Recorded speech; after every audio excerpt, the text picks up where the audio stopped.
அட்டகாசமான சுவையில் 2 விதமான சட்னி ரெசிபி தாங்க பார்க்க போகிறோம். தேங்காய் சட்னி, கார சட்னி ரெண்டுமே இட்லி தோசைக்கு அவ்வளோ ருசியாக இருக்கும். மிஸ் பண்ணாமல் இது இன்றைக்கே ட்ரை பண்ணி பாருங்கள். ரொம்பவே சிம்பிளான சட்னி ரெசிபி எப்படி செய்யுதுன்னு பார்க்கலாமா? முதல்ல தேங்காய் சட்னி எப்படி செய்யுதுன்னு பார்க்கலாம். மிக்சர் ஜாரில் 1 கப் அளவுக்கு ஃப்ரெஷ்ஷான தேங்காய் சேர்த்துக்கோங்க. இது கூடவே 1 டீஸ்பூன் அளவுக்கு வறுத்த வேர்க்கடலை சேர்த்துக்கோங்க. அடுத்ததாக 1 டீஸ்பூன் பொட்டுக்கடலை சேர்த்துக்கலாம்.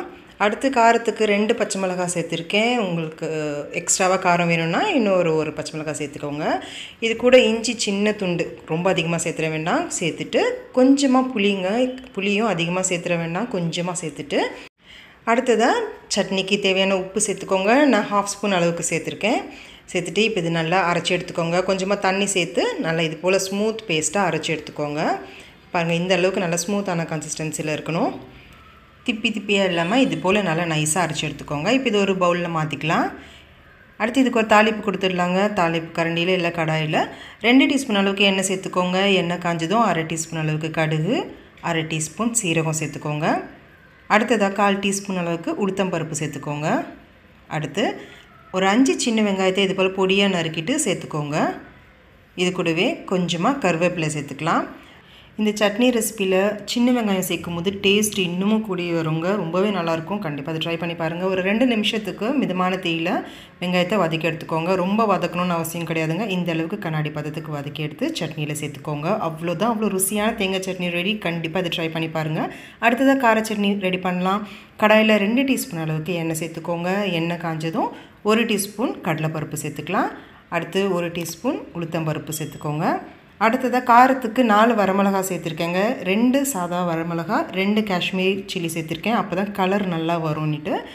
அடுத்ததாக 2 பெரிய சைஸ் வெங்காயத்தை இது போல் பொடியாக நறுக்கி சேர்த்துக்கோங்க. இது கூடவே 2 பல் பூண்டு சேர்த்துருக்குங்க. சேர்த்துட்டு மிதமான தீயில் வச்சுட்டு வெங்காயம் நல்லா கண்ணாடி பதத்துக்கு வதங்கி வரணும். அப்போ தான் டேஸ்ட் ரொம்ப நல்லாயிருக்கும்.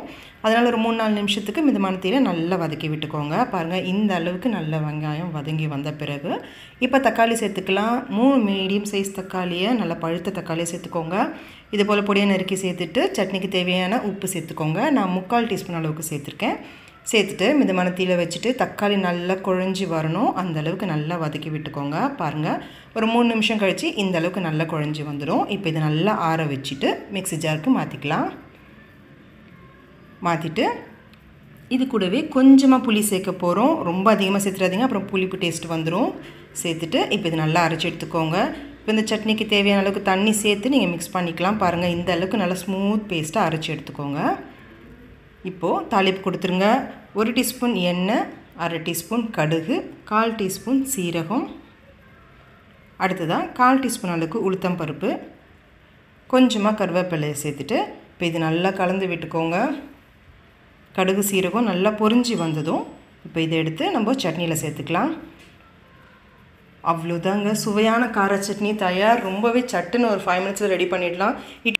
இட்லி தோசைக்கு ரொம்பவே பர்ஃபெக்டாக ஹோட்டல் ஸ்டைலில் இருக்கும். கண்டிப்பாக மிஸ் பண்ணாமல் 2 சட்னியும் செஞ்சு பார்த்துட்டு எப்படி இருந்துச்சுன்னு சொல்லுங்கள். இந்த வீடியோ உங்களுக்கு பிடிச்சிச்சுன்னா லைக் பண்ணுங்கள். உங்கள் ஃப்ரெண்ட்ஸ் அண்ட் ஃபேமிலி கூட ஷேர் பண்ணிக்கோங்க. Thank you friends.